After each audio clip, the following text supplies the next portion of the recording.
চল, উজান গেছে ওষুধটা আনতে।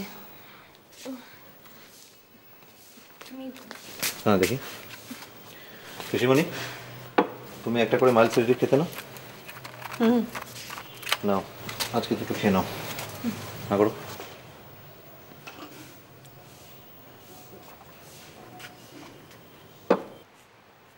উজান, তোর এজেন্টকে বলে কালকে সকালের একটা ফ্লাইটের টিকিটের ব্যবস্থা করে দিবি। ফ্লাইট কালকেই? আপনি কোথায় যাবেন পিসিমণি? ব্যাঙ্গালোর। তারপর দেখি সেখান থেকে কোথায় যায়। কি আছে রে তোর সেখানে? আমার থেকে আপনজন, আমাদের ছেড়ে তুই সেখানে গিয়ে থাকবি? আপন পরের প্রশ্ন নয় দাদা, আমি থাকলে অশান্তি হবে। তোমরা যারা আমার আর কেউ নেই। আমি সম্পর্ক নষ্ট হতে দিতে চাই না।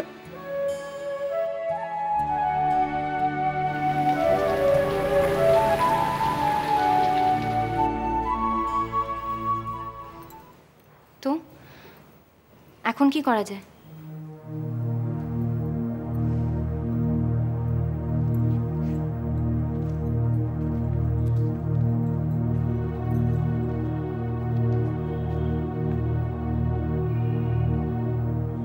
আরে কি অদ্ভুত, কেউ কিছু তো বলো। পিসিমণিকে তো চলে যেতে দেওয়া যায় না।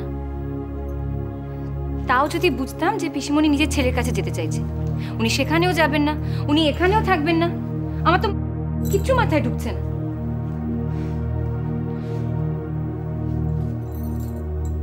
বাবা, মনির বড্ড জেদ। আচ্ছা আমাকে কি কেউ বলবে বেসিক প্রবলেমটা কি? আমি যতদূর বুঝলাম একটা বাড়ি বা প্রপার্টি নিয়ে। ছেড়ে দে মা, তুই এসবের মধ্যে আসিস না। আমাদের তো কোনো কিছুর অভাব নেই।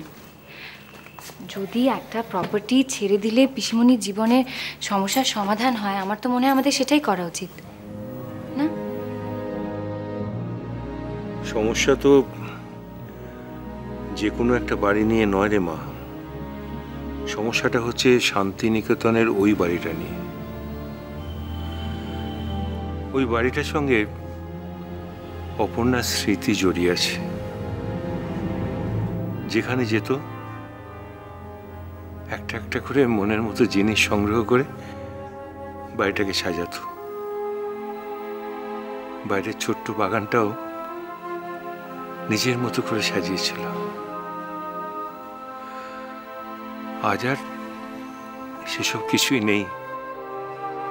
তবু ওখানে গেলে মনে হয়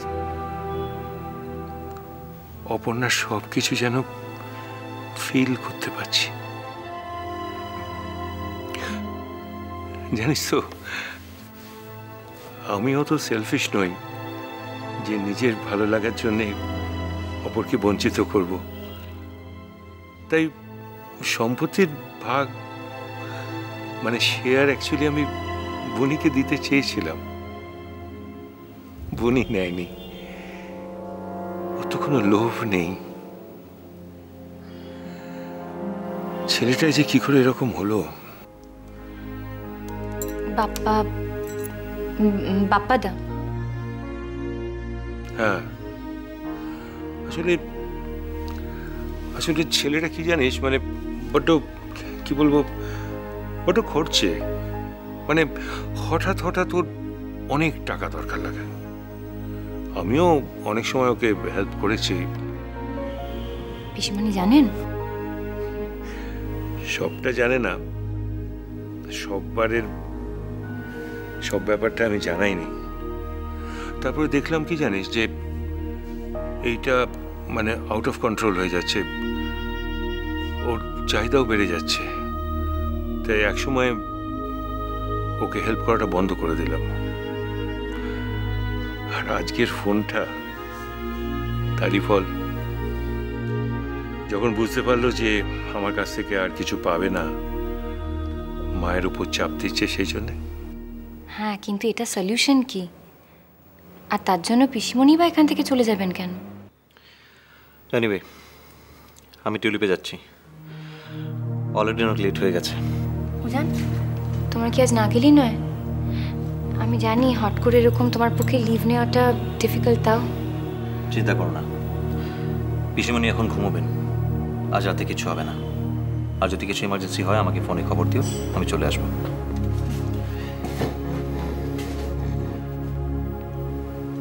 পিসিমণি আমাদের সঙ্গেই থাকবেন,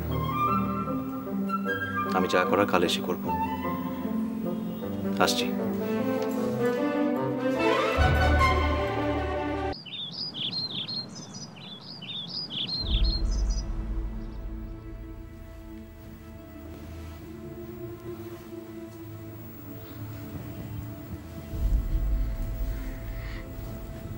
কাল রাতের বেলা একটা পাখিকে অদ্ভুতভাবে ডাকছিল না?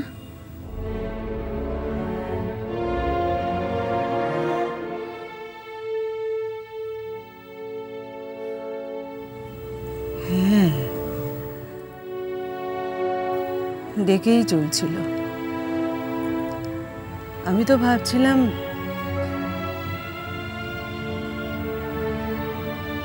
তুমিও ঘুমোওনি না? না না, আমি তো ঘুমিয়েছিলাম। ওই পাখি ডাকেই আমার ঘুমটা ভেঙে গেছিল, তাই আর কি। তাই তুমি মিথ্যে বলছো মঞ্জুরি। কি করব বলুন? সারা রাত তো আপনার দুটো চোখের পাতা এক হয়নি। সেখানে আমি আপনার পাশে শুয়ে কিভাবে ঘুমাই? তাই সারা রাত জেগে আমায় পাহারা দিলে না?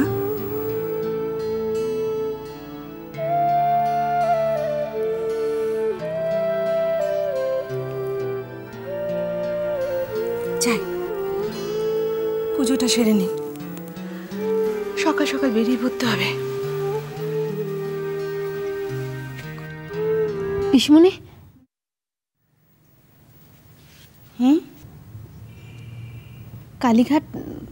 কালীঘাটের মন্দিরে আপনি গেছেন? কালীঘাটের মন্দির? হ্যাঁ, যাব না কেন, অনেকবার গেছি। কেন?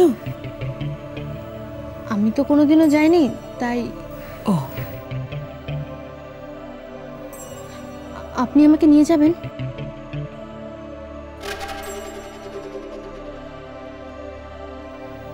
আজ আটকাবি না আমায়? না না, আমি আমি সেই জন্য বলিনি। গুন্ডাদা তো কাজে ব্যস্ত থাকে, আর হিয়া তো কলকাতার রাস্তাঘাট সেভাবে চেনে না। আপনি যদি চলে যান তাহলে তো আর আমার কালীঘাটে যাওয়া হবে না।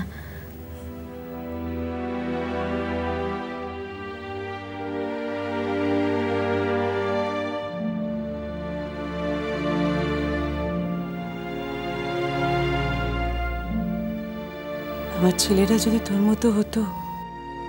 থেকে যান না পিসিমণি, দেখবেন কিছু একটা সমাধান ঠিক বেরিয়ে আসবে।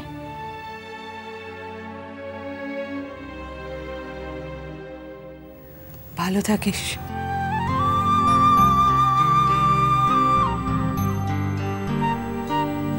ভালো হোক তোর।